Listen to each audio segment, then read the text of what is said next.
Welcome to another edition of That Time When. Matt Miller with you in Studio 4 here at Trek Zone. It's a look back through the archive of Australia's only daily science, space and sci-fi podcast network.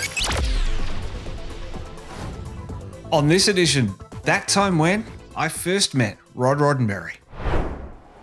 So as part of TrekZone.org's 10th birthday celebrations, firing up the satellite to Los Angeles, Rod Roddenberry is there for me. Rod, thanks so much for joining me. How are you, mate?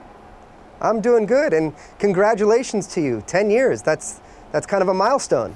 It is a very long milestone. I was in Perth last weekend for a convention, chatting to Anthony Montgomery. I mentioned to him that it's been going, or it started when I was in high school, and being 26 now, that's... Well, it's almost as old as I am. Wow, congratulations. Yeah, I love Anthony. I'm glad he was there. I'm glad you got to meet him. Yeah, and his new series, Miles Away, looks really interesting. Yeah, absolutely, absolutely. So, Rod, being the son of Gene Roddenberry, what was it like growing up? I do get that question a lot, and it constantly changes, at least from my perspective. As a young boy, I really didn't appreciate or know who Gene Roddenberry was in terms of Star Trek and fandom. I knew he did this TV show called Star Trek, but I never really watched it. I was into Dukes of Hazzard and Knight Rider and Starsky and Hutch and those kinds of things.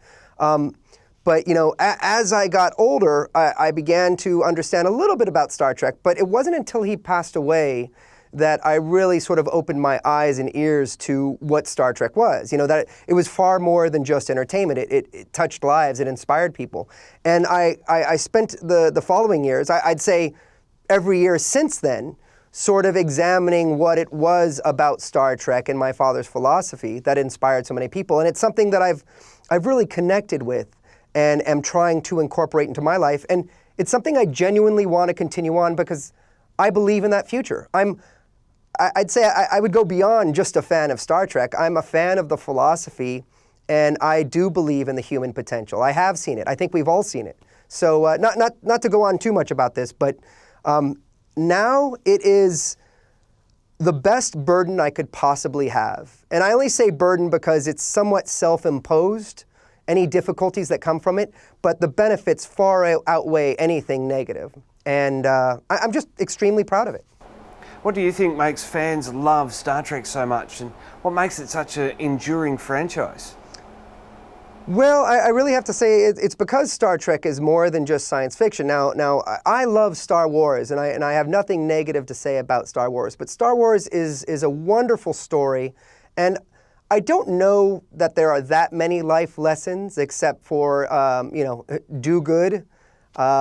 Star Trek, I think, has a lot of life lessons. It's very inspiring, and it really paints a picture of a future that I think we all want to live in. It's really been amazing that in this documentary that I did a number of years ago, I actually talked to people from all around the world, people of different ethnicities, people of different backgrounds, different economic statuses, different political beliefs, who all sort of believed in this future.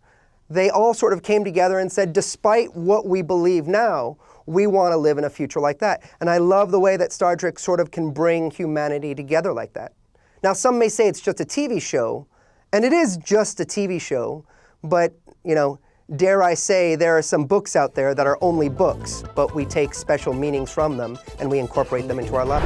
Are you watching us on YouTube? Click the link in the description to catch this interview in full now. Maybe you're listening to us on your favourite podcast app. Then beam over to our official watch page and click the link there. Keep up to date with Twitter. Catch new podcasts daily on YouTube. Plus, we're beaming to your favourite podcast app 5 days a week. Just search for Trek Zone and subscribe.